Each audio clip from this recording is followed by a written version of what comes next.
¿Cómo conducir una empresa de 30 a 300 empleados sin morir en el intento? Empresarios, gerentes y especialistas aportan cada semana experiencias y análisis sobre un actor clave de la economía argentina.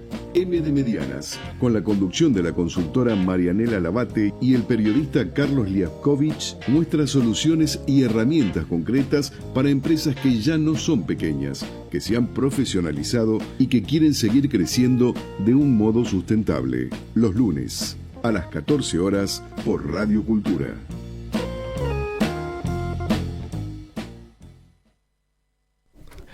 Buenas tardes, Marianela Labate. ¿Cómo estás, Carlos? ¿Todo bien? Muy bien, muy bien. Y buenas tardes, por supuesto, a nuestra audiencia de M de Medianas para explorar el siempre diverso mundo de las empresas que no son ni muy chicas ni siquiera pequeñas y que tampoco son grandes. Estamos en ese gris entre las 30, 35 como mínimo empleados o personas ocupadas hasta las 300. Las ni muy muy ni tan tan. Así es. Así sea para incentivos financieros económicos de Estado o entidades bancarias, ni muy muy ni tan tan para su desarrollo y profesionalización, aunque varias lo han estado intentando y así lo hemos visto por ellas y por los profesionales también, que las acompañan y que hemos entrevistado en el programa. Ni muy muy ni tan tan para, a mí me gusta compararlas con los adolescentes, entre la organización y querer crecer, pero también a veces cuando somos adolescentes crecemos desordenados y un poco despatarrados si hablamos del espacio, y a veces a las medianas les pasa. Y también tienen una característica que les es propia, que tiene que ver que muchas de ellas a veces son empresas familiares. Eso las ha llevado a veces a buscar ayuda profesional para la gestión, para los cargos, para las sucesiones, que nos parece un tema clave que pocas veces sale desde la empresa, pero sí está latente, ¿no? Esa sensación de este rey sol que a veces es el gerente o el dueño. Y también otra parte que es para nada menor, el rol importante que o sostienen o tienen dentro del entramado productivo, con un 20 y tanto % del empleo formal. Son parte también de la logística, producción, cadena de valor, podríamos decir, de las multis, o también tienen como proveedoras a startups o también a las pequeñas. Entonces, por eso después de tanto tiempo que llevamos al aire, seguimos poniéndolas en escena, porque siempre siguen apareciendo. Sí. Y vamos paseando por distintos rubros. Sí, en esta época que todo el mundo se autopercibe algo, ¿cómo hacer desde el empresario que escucha o desde el asesor del empresario para reconocerse como mediana? Porque más allá de la cantidad de empleados, que es una cuestión a veces que tiene que ver más con lo impositivo o las definiciones para ciertos estímulos, digamos, hasta dónde se llega la pequeña y a partir de dónde es mediana y incluso cuando se empieza a ser grande. Algunas caracterizaciones pueden ser la complejidad gerencial también, la dispersión entre varias localizaciones, tal vez está la parte productiva en un lugar, la parte de depósito en otra, tiene varias sucursales. Ya todo eso van dando una complejidad y van dando una especie de profundidad que por supuesto la pequeña, que en general está entre los 15, 20 hasta 30, según el estándar, todavía no tiene esa densidad que implica una empresa mediana. A mí me gusta también la variedad que no permita encasillarlas, porque a veces uno podría decir, las medianas son de sectores productivos más pujantes, o las medianas son de sectores productivos más duros, o industrias pesadas. Y la verdad que hemos tenido medianas de todo tipo. Desde interiorismo y sector maderero, como fue la última vez, hemos tenido alimenticio en distintos formatos, farmacéutica, productos de limpieza.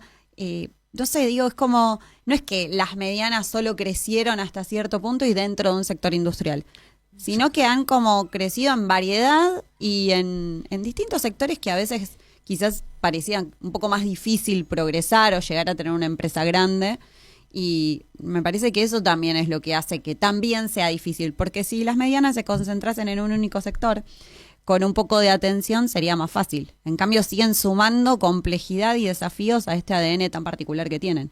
Sí, y además hay un factor fundamental de las medianas que hace al macrosistema empresarial, que es el tema de la innovación. Ujú. Las medianas muchas veces están obligadas a innovar para poder justamente competir contra, digamos, las empresas grandes que ya vienen con paquetes o a veces si son multinacionales con diseños desde el exterior y líneas que tienen que aferrarse, y las pequeñas no les da el cuero muchas veces para poder innovar porque de algún modo están bastante desesperadas manteniendo su capital de trabajo y su mínima presencia en el mercado. Las medianas, que otra definición podría ser que ocupan más o menos un 10% del mercado de varios mercados en los que participan, sí están en la necesidad y a veces ya han comprendido y han incorporado esta cultura de la innovación para poder, digamos, innovar, ¿no? Igual también, perdón, que justo decías lo de innovación, que también hemos estado charlando ese tema. Me gusta que a veces en esto que las caracteriza, que es este arrojo o esta irreverencia de no ser de aquí ni ser de allá, que se animan a hacer las cosas de otra manera, porque han probado lo que estuvimos charlando de innovación abierta, que quizás en estructuras mucho más grandes a veces la innovación viene más organizada, por decir de una manera, que si bien hay que darle espacio a la innovación, me parece que desde ese lado es diferente, que está bueno, es otra forma de hacer las cosas. Así es, sí. Bueno, antes de entrar con nuestro primer entrevistado del día de hoy, vamos a recordarle a nuestra audiencia que puede potenciar sus equipos junto al CUI, el Centro Universitario de Idiomas, una institución de alto impacto académico. El CUI ofrece cursos grupales, in-company, workshops y traducciones. Y también, por supuesto, para las empresas, ofrece programas para empresas a medida para que los colaboradores puedan comunicarse en entornos multiculturales. Vale la pena recordar que está cerrando la inscripción de los cursos de otoño del CUI y es que si quieren también más información pueden obtenerla en cuicorporate.com. Recordamos que es el área de servicios corporativos del Centro Universitario de Idiomas. Como siempre y en todos sus formatos, la inscripción sigue estando abierta y ofreciendo certificados y diplomas avalados por la UBA.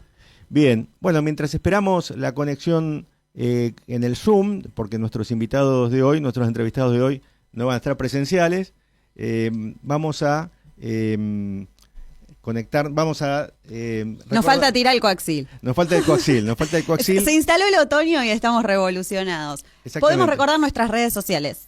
Sí, nuestras redes sociales. Adelante. Estamos en @mdmedianas en todos los espacios, fáciles de recordar. Estamos en LinkedIn o LinkedIn, si lo dijésemos de forma más correcta. Estamos también en @mdmedianas en Instagram y si no también nos pueden encontrar en las redes de Radio Cultura. Bien, y si quieren comunicarse durante el programa para dejarnos algún mensaje o recordarnos alguna cuestión de agenda que pueda ser interesante para la audiencia, lo pueden hacer en el 11 55 77 1192. 11 55 77 1192. Y si no es en el caso de las redes de MD Medianas, pueden hacerlo en @Carlos Liaskovich en LinkedIn. ¿Sí? Y en mi caso solamente en LinkedIn porque el Instagram quedó como cuenta personal nada más. Bien, perfecto. Bueno, y por supuesto, desde ya le agradecemos a Leonardo Giusti por la operación técnica. Hoy más siempre. que nunca, que está como pulpo trabajando detrás de escena. Hoy más que nunca para conectarnos. Bien. Vi un pulgar arriba y esa es una buena noticia. Pulgar arriba de Leonardo y eso quiere decir que lo tenemos a Daniel Pacerini en línea. ¿Es así, Daniel?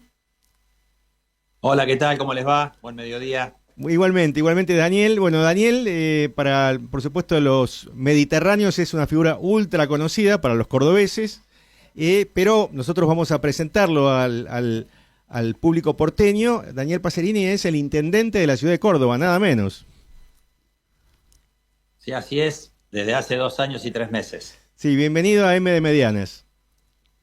Bueno, muchas gracias por la invitación, por el contacto y por estar, aunque sea así virtualmente, cerca de Córdoba, que es el corazón de la Argentina. Así es, provincia amada por todos y por algunos también muy envidiada, por las riquezas que tiene y la capacidad que tiene. Y justamente, Daniel, junto acá con Marianela Labate, queremos empezar aprendiendo que nos comentes, ya que este es un programa orientado a las empresas medianas, digamos, que justamente están como en una situación bastante distinta de las pequeñas y todavía, por supuesto, no son grandes. ¿Cuál es el panorama económico, estructural de la ciudad de Córdoba para orientarnos a todos?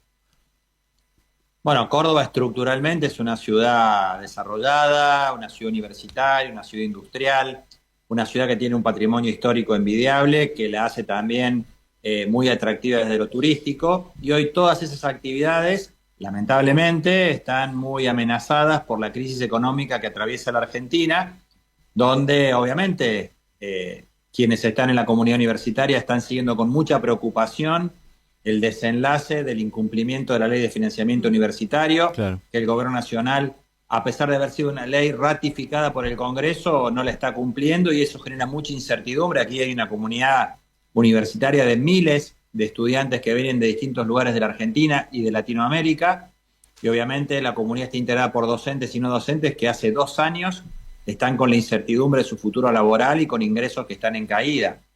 Por otro lado, la actividad industrial y la actividad comercial está claramente resentida en los últimos 11 meses, por un lado con el aumento de la inflación y por otro lado con la caída de la actividad económica que nosotros la percibimos a través de la caída de la recaudación de lo que son los tributos nacionales, provinciales y municipales como consecuencia de la no actividad económica. Claro. Y por otro lado, también con mucha preocupación viendo que los últimos fines de semana largos, este fin de semana que se aproxima el 1 de mayo es un fin de semana largo, No se vemos está que las moviendo. expectativas turísticas se van disminuyendo y que cuando hay movimiento no hay consumo. Entonces todo eso hoy a Córdoba le preocupa mucho y a quienes tenemos la responsabilidad de gobernar, que hablamos mucho con el sector privado y articulamos política con el sector privado, obviamente nos genera una agenda intensa donde vemos con preocupación toda esta situación que está pasando en la Argentina. Daniel, los números son más que claros de lo que venís comentando.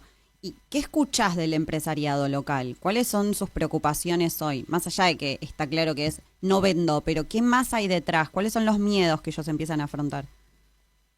Bueno, nosotros hace un año que empezamos a ver esto, generamos con el gobernador Martín Yarlora políticas de estímulo impositivo y tributario para que las empresas inviertan. Hemos generado, en nuestro caso, ordenanzas de promoción de actividades productivas donde damos por 10 años la promoción de exenciones contra la erradicación de inversiones y generación de puestos de trabajo.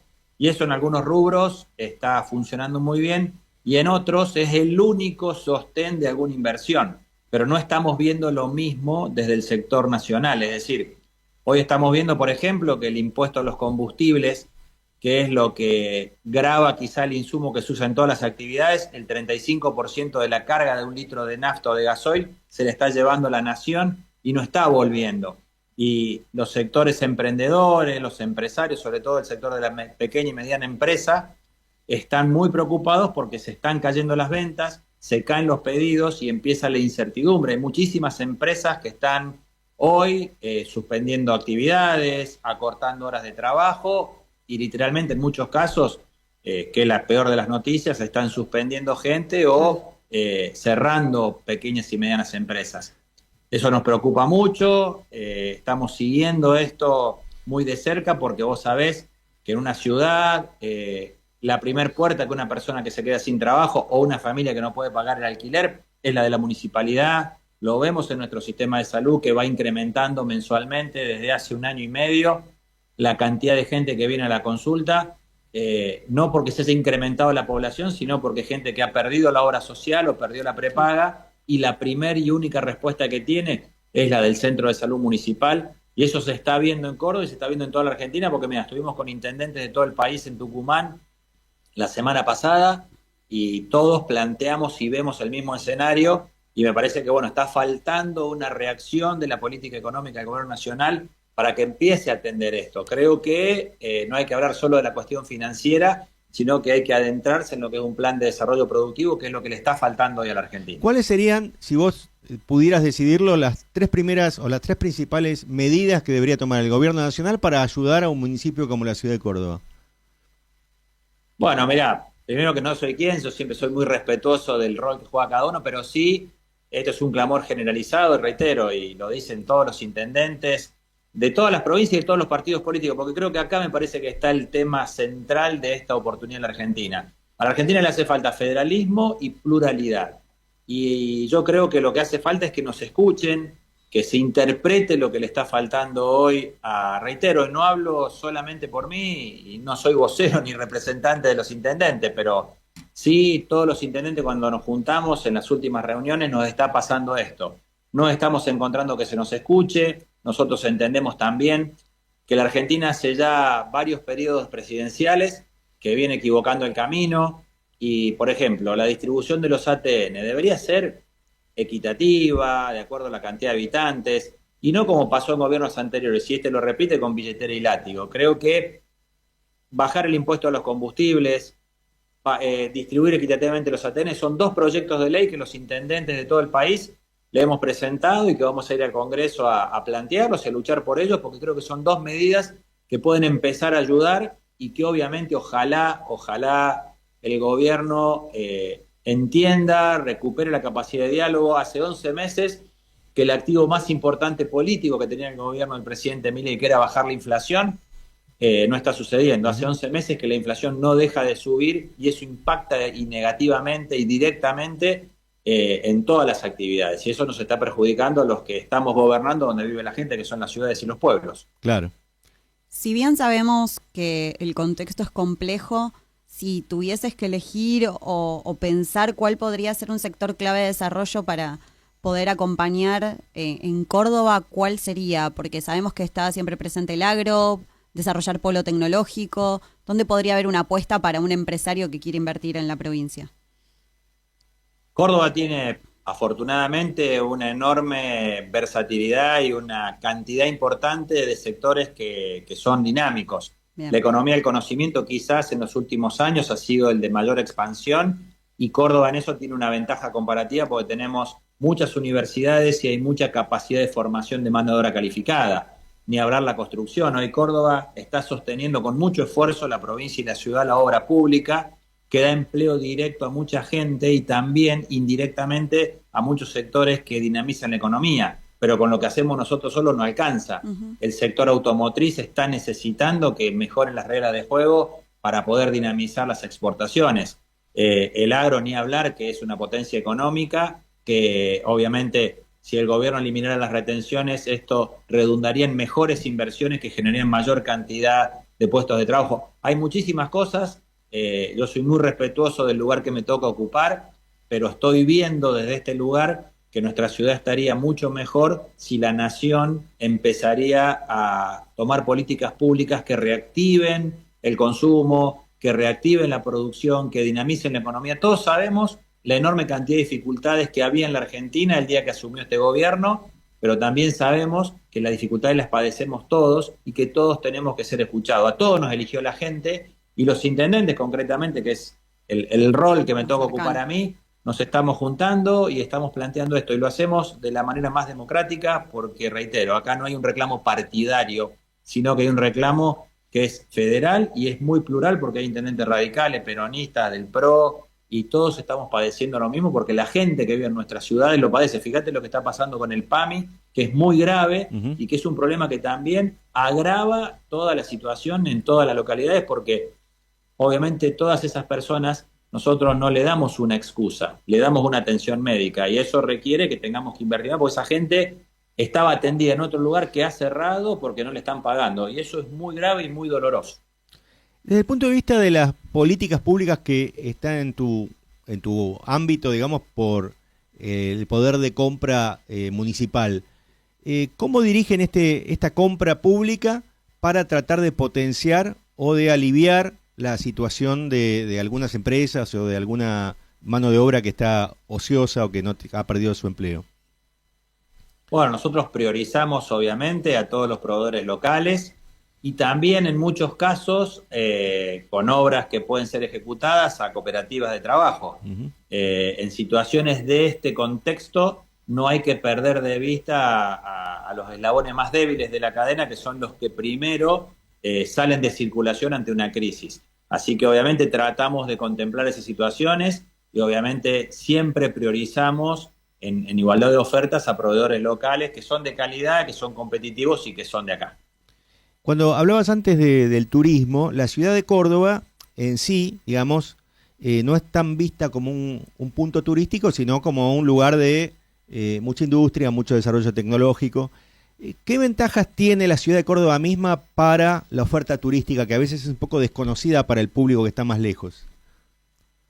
Bueno, es primero la oferta que tenemos como ser el corazón y el núcleo de varios valles turísticos, el Valle de Punilla, Tras la Sierra, el Valle Parabachasca, las Sierras Chicas, que son los lugares que desde Córdoba uno recorre. En ese sentido hemos recuperado y mejorado mucho la conectividad aérea, se están haciendo inversiones en el aeropuerto para mejorar aún más la cantidad de vuelos que podemos recibir. Y en ese sentido también nosotros con la provincia trabajamos mucho para favorecer algo que el gobierno nacional criticaba mucho y que ahora parece que les gustó, que son los festivales, que mueven la economía naranja, y además la ciudad de Córdoba es centro elegido por muchísimos artistas internacionales para venir a actuar aquí, y obviamente estamos teniendo una muy buena repercusión porque en muchas provincias del norte de la Argentina o de la región centro es mucho más cómodo y más directo venir a Córdoba a ver un show que ir a Buenos Aires. Así que en ese sentido estamos generando una muy buena condición para mejorar la oferta. Hay proyectos de inversión en construcción de estadios cerrados, que es algo que a Córdoba también le vendría bien para mejorar todavía la receptividad y la capacidad de atender a estos artistas. Y eso nos genera obviamente un movimiento económico. Tener un estadio como el Kempes, tener la posibilidad que en Córdoba se pueden jugar los partidos con hinchada visitante, nos ha permitido competir y tener la prioridad a la hora de jugar clásicos o definir Copa Argentina o Copa Sudamericana, porque Córdoba tiene las condiciones de infraestructura y de seguridad para poder hacerlo. Así que esas son parte de las grandes atracciones que podemos mostrar, además de la belleza natural que nos rodea y a la cual desde la ciudad podés ir a todos los valles por autopista y con rutas iluminadas. Córdoba ha hecho una gran inversión eso en iba a decir. infraestructura, en rutas que nos permite eso. Perdón, vos mencionabas justo la parte de más conectividad aérea. Tuve la suerte de estar este verano en Córdoba y quedé gratamente sorprendida por la conectividad terrestre.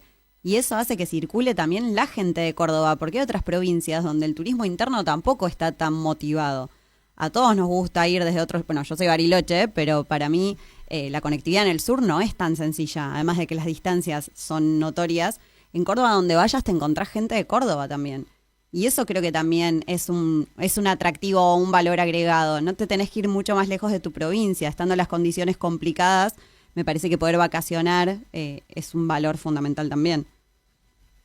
Absolutamente, y es uno de los pilares de nuestra economía. Nosotros decimos que el turismo es la industria sin humo, pero realmente Córdoba ha crecido mucho, pero también porque ha habido mucha inversión. Fíjate que el gobierno nacional ha negado la obra pública, lo asociaban por la corrupción, y si vos no tenés obra pública no hay posibilidad de desarrollo. Nadie elegiría una provincia para ir a vacacionar si no tenés forma de llegar por buenas rutas, no tenés una buena comunicación, no tenés gas natural. Córdoba ha hecho 3.400 kilómetros de gasoducto que permiten hoy que todos estos lugares puedan mejorar la calidad en la cual te reciben y mejorar la capacidad de inversión, pero eso es un Estado eficiente, un Estado presente y una articulación muy fuerte con el sector privado. Acá trabajamos mucho con las cámaras gastronómicas, hoteleras, los escuchamos mucho y muchas de las cosas que hacemos tienen que ver con los acuerdos que hacemos con ellos para que ellos puedan trabajar bien, recibir más gente y que Córdoba obviamente tenga una mejor dinámica económica. Estamos hablando con Daniel Pacerini, que es el intendente de la ciudad de Córdoba, de la DOCTA, para aquellos que la conocen también desde lo universitario.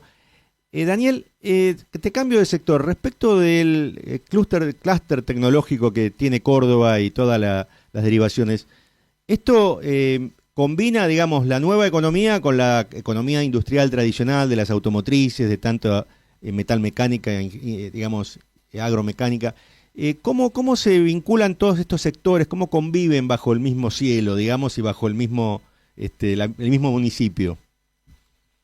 Bueno, la verdad que el clúster tecnológico es un orgullo de Córdoba, es el que tiene más trayectoria en la Argentina.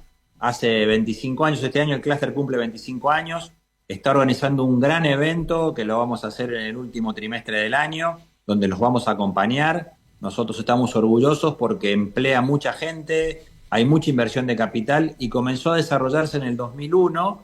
Entonces era gobernador José Manuel de la Sota, que tuvo esa visión, porque Córdoba tiene muchas universidades y él vio lo que estaba pasando en otros lugares del mundo y quería que en la Argentina pase primero en Córdoba. Y Córdoba hoy, a nivel latinoamericano, es una de las ciudades que encabeza todo lo que tiene que ver con la tecnología, con la economía del conocimiento y la industria del conocimiento.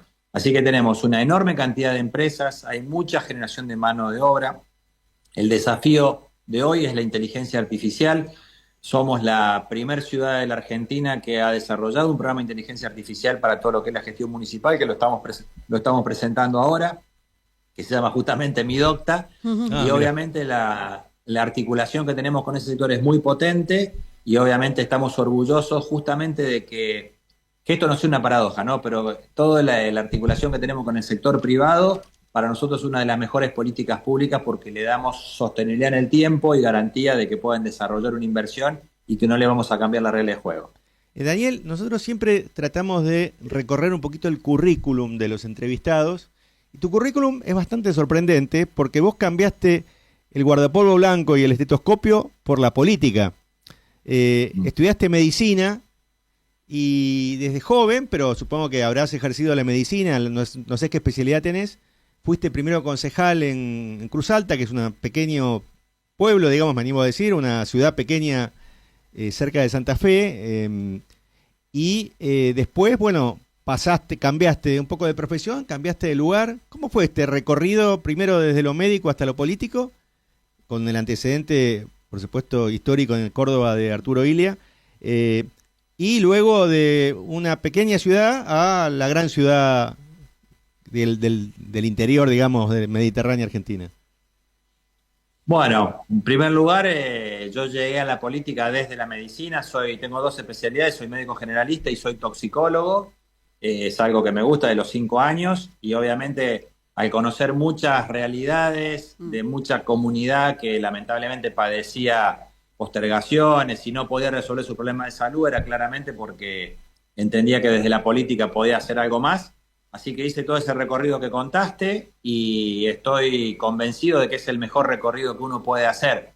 Creo que para llegar a un cargo importante hay que conocer todas las partes de la gestión, inclusive ser opositor y luego ser oficialista es algo que sirve mucho, porque si no, mucha gente habla por hablar, habla sin saber y cree que esto es arte de magia y acá no hay ni truco ni magia. Así que me sirvió muchísimo. Y hoy yo sigo ejerciendo mi profesión, los días sábados atiendo, soy voluntario de una misión que tiene un cura, el padre Oberlin, aquí en Córdoba, donde asisto a personas que están con problemática de consumo. Y eso me hace muy bien, primero porque hago lo que me gusta, que es ejercer mi profesión, mi vocación de servicio, pero sobre todo por estar cerca de una problemática que por ahí gran parte de la política no entiende, no conoce y obviamente no comprende luego cómo decidir. Así que eso para mí es algo importante, algo que digamos, me sirve como para interpretar en tiempo real un tema muy grave, de mucha vigencia, y que obviamente es una problemática social con consecuencias que el Estado debe atender, debe interpretar y debe conocer. Así que para mí es muy importante hacer ese recorrido y creo que uno tiene que aplicar lo que va conociendo, armar equipos y sobre todo no perder la capacidad de escuchar. Creo que ser médico me permite tener una buena capacidad de escucha, que es para mí la primera parte del diálogo. Dialogar no es hablar tanto, sino que escuchar más. Tener las orejas grandes más que la boca grande. Que la ¿no? boca grande. Así es. Sobre todo abiertas. Sí, exactamente. Claro, que no estén de adorno. Bueno, Daniel Pacerini, intendente de la ciudad de Córdoba, muchas gracias. Muchas gracias. No, chicos, gracias por el contacto. Realmente es bueno conocernos, es bueno que por ahí tengamos esta oportunidad que ustedes me dieron de poder hablar así con absoluta libertad de todos los temas. Creo que a la Argentina le hace falta mucho diálogo y sobre todo mucho federalismo y pluralidad. Así que ojalá que de esta charla, si quedó algo de eso, habremos logrado el primer objetivo. ¿Y así quién te dice que nos podemos estar volviendo a conectar para los 25 años con el gran evento? Así es. Bueno, desde ya los agendo porque los voy a poner en contacto porque va a ser un evento realmente a la altura de la historia de Córdoba, pero sobre todo a la altura de la historia del clúster tecnológico Córdoba, que es un orgullo porque fue el primero de 8 clústeres muy activos que funcionan en la ciudad y son referentes. Así que estamos muy orgullosos de ello. Fantástico. Buenísimo. Bueno. Gracias. Gracias, chicos. Muchas gracias. Si disfrutás del cine europeo, las historias intensas, las miradas diferentes y el talento del cine contemporáneo, Eurochannel te ofrece cada día una cuidada selección de películas de toda Europa, thrillers, dramas y grandes producciones actuales. Eurochannel, el cine europeo que se siente. Disponible en Flow, canal 324. Zeta Films presenta la nueva gran ópera prima del cine italiano. El pequeño Nico es enviado a pasar un verano en Sicilia en la casa de su anciana tía. Él es un chico moderno y tímido de la gran ciudad. Ella, una anciana apegada a la tradición. Entre ambos nacerá una historia de cariño y comprensión. Una sensible comedia del nuevo cine italiano.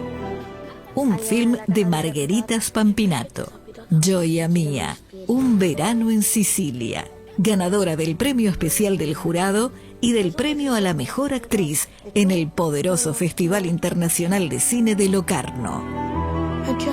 Zeta Films presenta una cálida y simpática mirada a la aventura de crecer.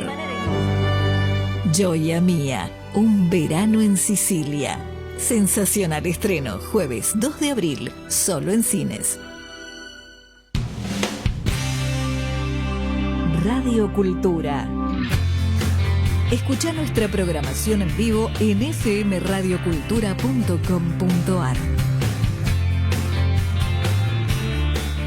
Bien, retomamos en M de Medianas y en este momento vamos a conectarnos con Fabián Amico.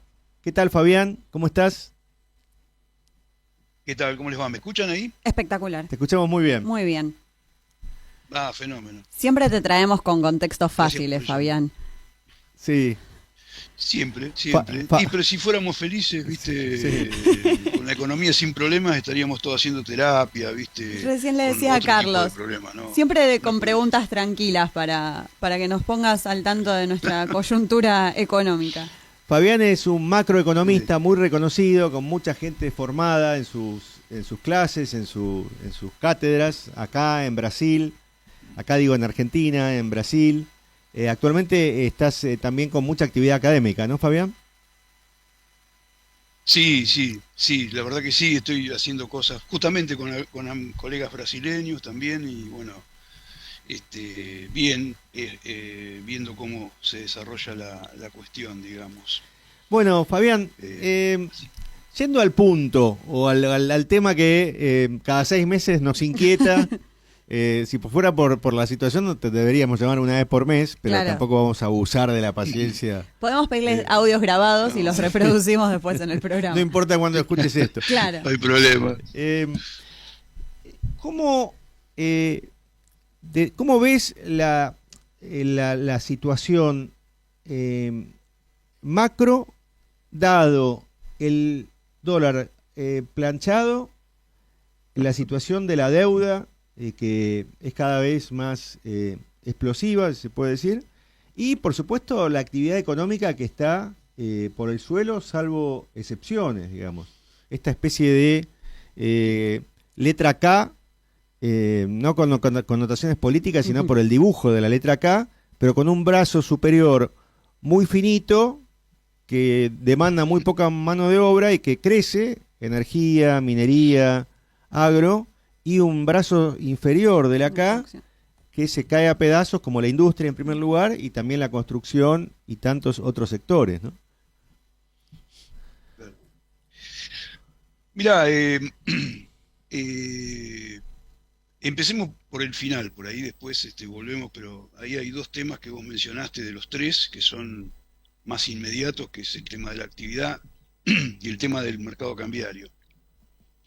En el tema de la actividad, yo me rehúso bastante a lo que hacen otros colegas de hablar de heterogeneidad del crecimiento, ¿no? Porque la macro es justamente la cuestión del agregado. Claro. El resultado del sistema. Sí. Y el resultado del sistema es que la economía está cayendo, según los indicadores oficiales. Entonces, siempre que la economía cae, vos vas a la economía de Turquía, cuando la economía tiene una contracción, hay sectores que están subiendo. Claro. Con ese criterio siempre estaríamos en una situación heterogénea. Claro. Porque, es una forma de suavizar el diagnóstico, digamos.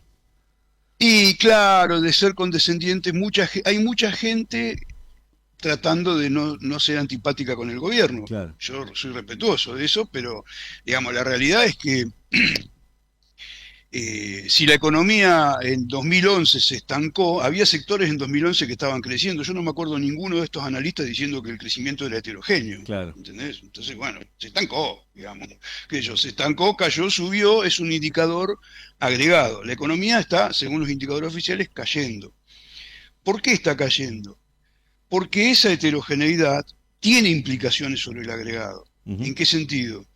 Cuando vos tenés una economía como la Argentina, que en la comparación regional tiene un mercado interno grande, todavía hoy, a pesar de que se ha reducido por el efecto de los ajustes, tiene un mercado interno grande como lo tiene Brasil, como lo tiene Colombia, en menor medida Uruguay, pero también.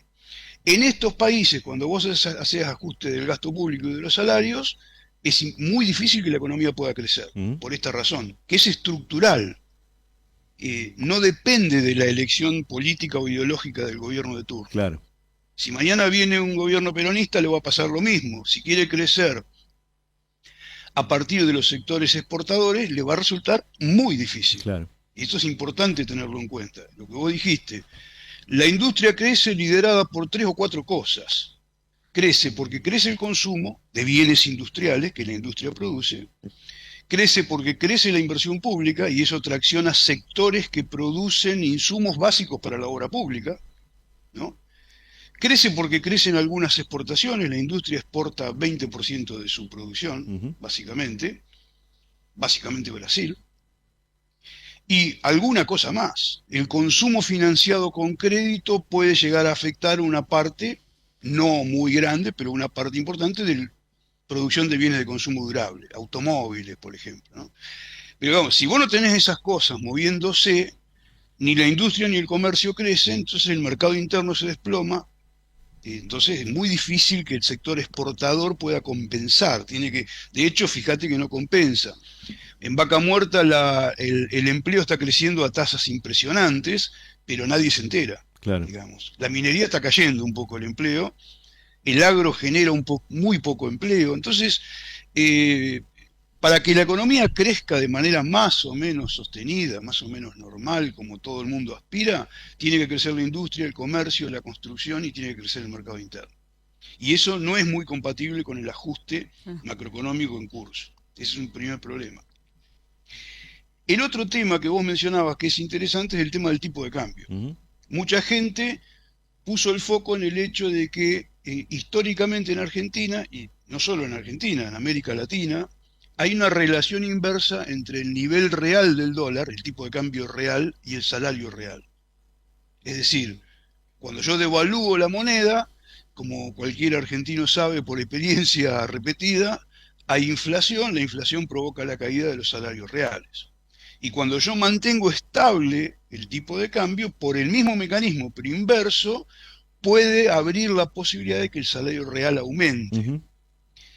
Entonces, hay gente que ha señalado la aparente paradoja, digamos, de que vos tenés el tipo de cambio estable, incluso ahora no, pero hace 20 días atrás el valor nominal caía, el tipo de cambio real apreciado y los salarios reales cayendo.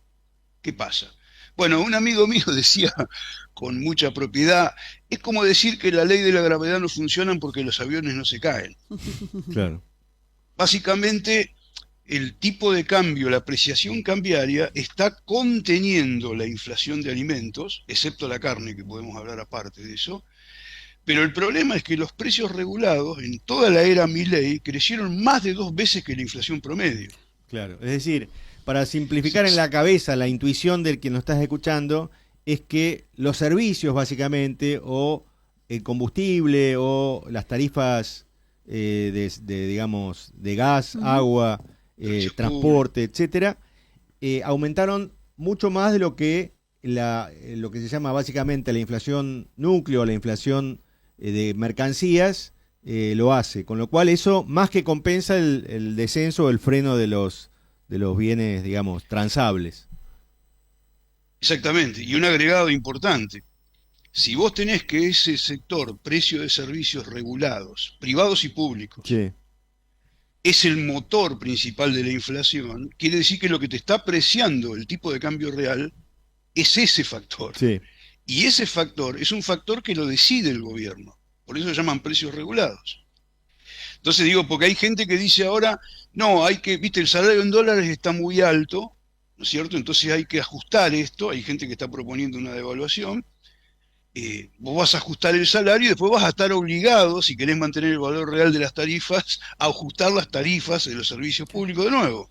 Con lo cual vas a tener un shock inflacionario muy importante, muy improbable que dinamices algo importante en el comercio exterior, porque es bastante insensible el comercio exterior de Argentina a las variaciones del tipo de cambio, Claro. y vas a provocar una caída del salario real aún mayor, digamos. Entonces, por eso digo, hay que tener cuidado con esto, porque efectivamente el salario real cayó, y no cayó tanto gracias a que hubo cierta estabilidad cambiaria, ¿se entiende el punto? Claro, sí, sí. Habría caído más si el tipo de cambio se hubiese movido, porque el tema de los precios regulados, ¿no? Que es inédita la suba, digamos. ¿Por qué crees vos que la tasa de desocupación no creció al nivel de lo que cayó la industria y la construcción? ¿Es cierto que hay una especie de fuga hacia las aplicaciones, que el termómetro que mide la desocupación está un poco dañado, está un poco anticuado?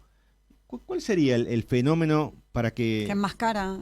Claro, porque para comparar con los 90, digamos que cada caídas semejantes, rápidamente la las oleadas de desocupación gente... llegó a 2 dígitos, ¿no? Claro, ahí hay un tema que es, hay algunas diferencias con los 90, ¿no? Pero de todas formas, hay que tener en cuenta que en los años 90, primero en los años 90 vos tuviste un proceso de privatizaciones inicialmente muy feroz, muy salvaje, en empresas con mucho empleo, ¿no es cierto? Ferrocarriles, Claro. yo no me acuerdo de las cifras, Carlos, yo me acuerdo que nosotros mirábamos esas cosas Sí. en esos años, digamos, eran cifras estrafalarias, con lo cual a vos te daba una situación bastante paradójica, que era, inicialmente en la convertida la economía crecía y el desempleo aumentaba, cosa que se da muy pocas veces en la historia, eso. Ujú. Cuando la economía crece, y crece con fuerza, el desempleo tiende a bajar. Y en ese momento subía. Pero también aumentó mucho algo que antes no estaba de esa magnitud y esa persistencia, que fue la informalidad. Claro. ¿Por qué digo esto? Porque una cosa que vino pasando desde el 2016-17 en adelante, que es cuando la economía entra claramente en estancamiento, digamos, es cuando la economía se estanca, todos los años hay, nadie sabe bien la cifra, 300.000, 400.000 nuevos jóvenes que se suman al mercado de trabajo. Ujú. Cuando la economía se estanca y no genera empleo, no estoy hablando de que destruya, digo, no genera nuevos empleos, esa gente se suma al mercado y tiene que hacer algo. Ujú. En general, el primer recurso en países donde no hay protección social, no hay subsidio del desempleo, como Argentina, digamos, o América Latina, esa gente va al sector informal. Algo va a hacer. Entonces, cuando la economía se estanca, pasa un fenómeno raro, que es que aumenta el empleo informal, que en las estadísticas oficiales es registrado como alguien que está ocupado, Ujú. justamente. Entonces, el desempleo abierto no te aumenta tanto inicialmente. Y eso es un poco lo que estuvo pasando hasta ahora, ¿no? Claro, el problema ¿cuál es? Vos tenés, para ponerle un nombre, una etiqueta popular, la uberización. Sí. Claro. Bárbaro. Ahora, vos tenés gente que sale del sector privado, registrado, Solo para y estar va a la ocupado. uberización. La uberización no es infinita. Claro. En un momento empieza a ver quiénes son los que contratan Uber. ¿Son sectores del trabajador del sector formal o los mismos informales? Cuando esa gente empieza a tener caída de su poder adquisitivo, pérdida de empleo, empieza también a Recortás todas las repercutir en opciones de uberización. el empleo en el sector Uber, digamos, por así Claro. decirlo, ¿no? Entonces, ahora te empieza a subir el desempleo lentamente por esta misma razón que estamos hablando. Esto no es algo típico de Argentina, esto pasa en toda América Latina, digamos, ¿no? Es una dinámica. Viejos economistas keynesianos lo llamaban desempleo disfrazado, Ujú.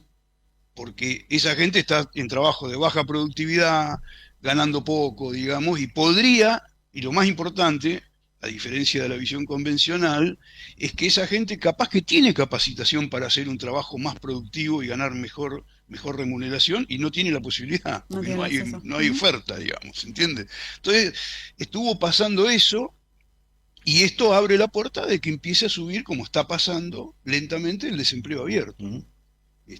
Bueno, Y entramos en una situación, te diría, más complicada que en los 90, porque el sector privado registrado hoy ya está lleno de ocupados plenos pobres, Claro. que en los 90 no era tan evidente. Era el que ¿Cierto? trabajaba. Nosotros nos acordamos, el en que los 90 el que trabajaba formalmente no era pobre en general. Claro, claro. Después la pobreza te empezó a subir asociado al desempleo, Claro. y tuvo una explosión, digamos, la pobreza. Pero digamos, el que tenía trabajo, más o menos, hoy no pasa eso, Claro. eso no estamos en la misma situación. Entonces es más complicado, es más complicado. Hace no muchos años se hablaba del tan esperado segundo semestre. Con lo que vos decís, para quienes no somos tan conocedores, más allá de que seguimos temas de economía y demás, pareciera que hay algo que se estabilizó, pero estamos viviendo en un metaverso, digo, es una falsa ilusión de estabilidad, o en realidad es una pausa y viene algo más complicado. Digo, yo sé que es difícil, parece que te pedimos que hagas futurología, pero para un empresario que tiene que tomar decisiones, ¿qué otras alertas mira o invierte? Acá una consultora nos decía que se ponga fit hacia adentro. ¿Hacia dónde van de cara a este segundo semestre? Un empresario no necesita que yo le diga qué hacer porque ya lo sabe. Si vos, mirá, el INDEC saca una estadística interesante, que es una encuesta que se hace a las empresas, sobre cómo qué prevén que va a pasar con el nivel de actividad en los próximos meses, ¿no? Y más del 65-70%, no me acuerdo de la cifra, dice que va a caer la demanda.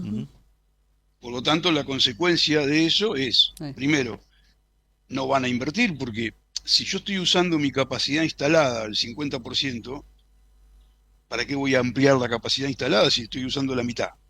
No tiene sentido. Entonces no van a invertir. Cuestión que es absolutamente racional. Esto no es una crítica a las empresas, digamos, todo lo contrario. ¿Cómo vas a invertir si tenés la mitad de la máquina que estás usando? Entonces, y el otro tema es el empleo. ¿Vas a contratar trabajadores? Y no, ¿para qué voy a contratar trabajadores si el que tengo trabaja la mitad del tiempo? Digamos, entonces, de hecho, si uno mira, por ejemplo, algún indicador que aproxime la inversión, por ejemplo, la importación de bienes de capital está cayendo. Con lo cual, están cayendo las importaciones en general, claro. Pero como nuestras importaciones están fuertemente determinadas por el nivel de actividad interno, porque tiene que ver con la importación de equipos de capital, bienes intermedios, todo eso está cayendo. Eso es un indicador de que está cayendo la actividad y de que está cayendo la decisión de inversión. Entonces, ahí los empresarios no pueden hacer mucho. Yo me acuerdo siempre, lo digo, lo que le pasó a Macri, ¿no? De que Macri, y a Milei le pasó lo mismo hace unos meses atrás, en una conferencia con empresas, dijo lo mismo. Dijo, nosotros hicimos todo bien y ustedes no nos responden. Y el problema es que tiene una visión de la economía equivocada. Él piensa que hacer ajuste fiscal es devolverle ahorro al sector privado, y el sector privado, por un arte de magia, va a convertir ese mayor ahorro en inversión. Y lo que en realidad ocurre es que cuando vos haces ajuste, el mercado interno se achica, los empresarios venden menos e invierten menos forzosamente. Digamos, porque si no van a perder plata, ¿no? Entonces, me parece que eso está pasando. Ahí hay una cosita que déjame agregar sobre la estabilidad. Hay que definir bien a qué estabilidad nos referimos. La estabilidad cambiaria financiera es un hecho hoy. Hay estabilidad cambiaria y financiera. La discusión ahí entre los analistas es qué tan persistente puede ser esto hacia adelante. Y la otra es la estabilización macroeconómica en términos de nivel de actividad, que la actividad está cayendo. Estamos entrando en un periodo de contracción, ¿no? En cuanto a la estabilidad cambiario-financiera, un problema principal es que el riesgo país no baja lo suficiente como para hacer posible, digamos, la refinanciación de los vencimientos a una tasa más o menos civilizada, digamos. Si bien se estancó en 500, hay alguna provincia que... Se estancó en 500, ¿cómo? 520, 530 y de ahí no puede perforar. Exactamente, y eso te da una tasa efectiva de 8 o 9 puntos, digamos, claro, que es en dólares, que es un despropósito, digamos. De todas formas, ahora vamos a hablar, si querés hablamos de eso, vos estás hoy entrando dólares algunas veces con tasas cercanas a ese número. Está el sector privado endeudándose, y eso no puede ser eterno. El sector privado no puede tomar deuda todo el tiempo en dólares. eso entra a dólares al mercado local, parte de eso los captura el Banco Central, eso mantiene el dólar estable y eso hace propicia la posibilidad de que el sector agropecuario, que tiene una importante cosecha, pueda efectivamente liquidar dólares porque le conviene financieramente. Acuérdense que en la época de Massa, cuando vos tenías brecha cambiaria, presión cambiaria, Retenía. el que tenía dólares lo guardaba, digamos, Claro. exactamente. Entonces eso también forzó mucha liquidación. Ahora, ¿cuál es el problema? Lo que dice Carlos, el riesgo país llegó a un punto y no baja, ahora empezó a subir un poco. Entonces, mirando hacia adelante, ¿qué le pasa a las consultoras de mercado y a los inversores? Che, para adelante viene el periodo preelectoral. ¿Qué va a ocurrir con el mercado cambiario en un periodo preelectoral? Capaz que se pone un poco más presionante, ¿no? Porque se va a reactivar la demanda de dólares, porque la incertidumbre, etcétera, etcétera. Se va a acabar la estacionalidad del agro, de liquidación de dólares. Las empresas, hoy las ON están generando cada vez menos dólares, porque lo que decimos, no se pueden endeudar permanentemente en montos muy grandes. Entonces es muy probable que esta situación no se sostenga, por lo menos como la estamos viendo ahora, no estoy hablando de ningún escenario catastrófico. Y ahí, la novedad que introdujo Milei en el financiamiento externo hay que ver cómo se mantiene, que es la novedad del amigo americano. Claro, de Bessent y Trump que decidieron respaldarlo financieramente. Exactamente. Exactamente. Hay que ver cómo funciona eso, si eso se mantiene, y ahí, porque ese es el prestamista de última instancia Claro. del gobierno argentino. Claro. Digamos. Entonces hay que ver qué hacen los amigos americanos respecto de esta situación hacia adelante. ¿Qué le va a pasar a Trump con todo este entramado que tiene interno, más la guerra y toda esa cuestión? Bueno, eso es difícil de ocultar, pero yo creo que esa estabilidad básicamente depende de estas cuestiones y no es tan fácil sostenerla. En cuanto a la otra, en la medida en que el ajuste se mantenga a rajatabla, como está haciendo el gobierno, porque supone que el ajuste es garantía de la otra estabilidad, de la estabilidad financiera cambiaria, la economía tiene que contraerse, no tiene más remedio, digamos. Ahora, el gobierno No hay también, forma. De hecho, discúlpame, tiene como una lógica de mantener lo que llama el superávit fiscal, que es bastante cuestionable porque está pateando pagos y obligaciones. Pero digo, una actividad que se contrae implica una masa tributaria, o digamos, una masa de aplicación de tributo más pequeña, con lo cual el ingreso cae, y entonces parece como un perro un perro que se muerde la cola o una espiral que va creciendo, que va complicándose, ¿no? Porque la masa impositiva va retrocediendo, entonces, ¿cómo hace para seguir dando, por lo menos, paridad en cuanto al déficit, ¿no?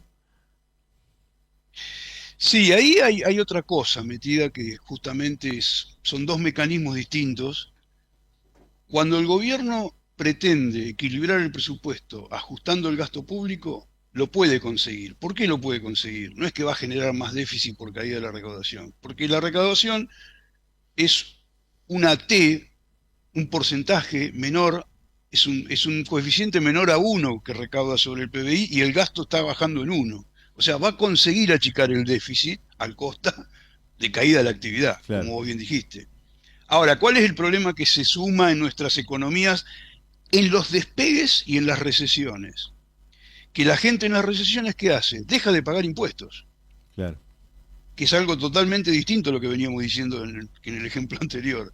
O sea, no es que cae la recaudación porque la gente paga una alícuota, la misma alícuota sobre un ingreso que cayó, sino que no te paga la No alícuota paga. directamente. O se va a lo informal Entonces, o no paga. empieza a haber directamente. Claro. evasión. Claro, exactamente. Cosa que no pasa en las expansiones. Por eso hay una cosa que se detecta en los estudios empíricos, que la recaudación es fuertemente procíclica. Okay. Cuando vos expandís la actividad, crece más que la actividad de recaudación. Vos decís, ¿cómo crece más? Crece más porque se formalizan actividades, Claro. básicamente. Claro. Se formaliza trabajo, se formalizan negocios, hay gente que antes no pagaba, ahora tiene que pagar porque encima el sistema, hoy la cuestión electrónica hace mucho más difícil también la ilusión y la evasión. Claro. Pero cuando vos estás estrangulado, esto es una situación que uno puede comprobar en miles de empresas que están al borde de la supervivencia, bueno, no pueden pagar los impuestos, no los pagan, digamos. Y ahí termina siendo una decisión del gobierno si esa empresa quiebra o no quiebra. Digamos, y esto lo hemos visto montones de veces en situaciones de crisis, ¿no? Entonces, en buena medida pasa eso. Vos fíjate que hay no solo una deuda explosiva en el caso de las familias, Sí. sino que también hubo casos de muchas empresas, incluso empresas importantes, en convocatoria de acreedores, digamos. Entonces, eso te da una pauta, digamos, de cómo es la situación financiera respecto de esta cuestión también, ¿no? Para 2000, brevemente, porque ya estamos a punto de cerrar, para 2027, o ¿vos qué imaginás como salidas o qué perspectivas le ves, incluso desde el punto de vista político? Mirá, políticamente yo lo que estoy viendo es una cosa que era previsible, que es un proceso lento, que es un deterioro del gobierno por esta situación. Esta situación deteriora a cualquier gobierno, Claro. ¿no es cierto? Cualquier gobierno. Lo que está empezando a ocurrir, el otro día otro periodista que me entrevistó hablábamos de lo mismo, ¿no? Más allá de la opinión que uno tenga de Axel Kicillof, hace un año atrás Kicillof era una voz única diciendo ciertas cosas, y ahora hay ciertos tipos del mercado que dicen lo mismo que Kicillof, Claro. por ejemplo. O sea, empieza a haber gente de distintos sectores haciendo alusión a una situación de crisis que el gobierno tendría que resolver, tanto por derecha como por izquierda, Claro. tanto por los populistas como por los liberales, digamos, ¿no? Entonces empieza a haber una posición donde, la heterogeneidad hay que resolverla, la economía tiene que crecer, digamos, la inflación tiene que controlarse, ¿no? Es cierto que del lado más conservador le piden milagros a Milei, esto hay que decirlo, por pobre Milei, ¿no? Porque le están diciendo que haga ajuste el gasto público, que suba las tarifas, que devalúe la moneda, que controle la inflación y que recupere la economía, ¿viste? Eso, la verdad, no se lo pediría a nadie, pues Claro. magia eso, ¿no? Pero bueno, yo veo eso, veo un deterioro.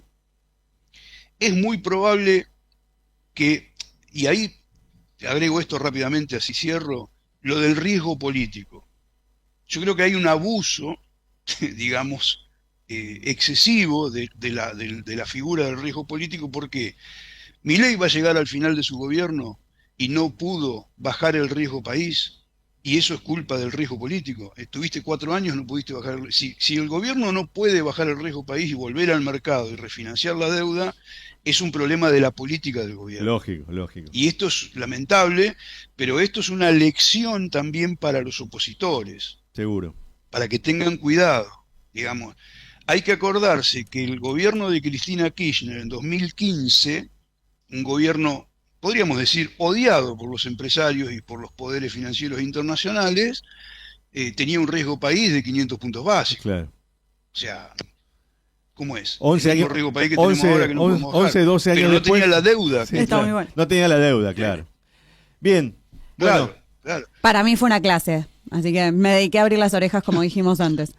muchísimas gracias, Fabián Amico, macroeconomista, profesor de macroeconomistas, y bueno, hasta la próxima ocasión que nos puedas un poco iluminar sobre lo que está pasando en la economía argentina. Así es. Bueno, muchas gracias. Muchas gracias. Muchas gracias. Bueno, y nos despedimos hasta el próximo lunes. Así es, gracias Leo. Gracias Leonardo Justi por la operación técnica como siempre, y gracias a toda nuestra audiencia, y nos esperamos en M de Medianas.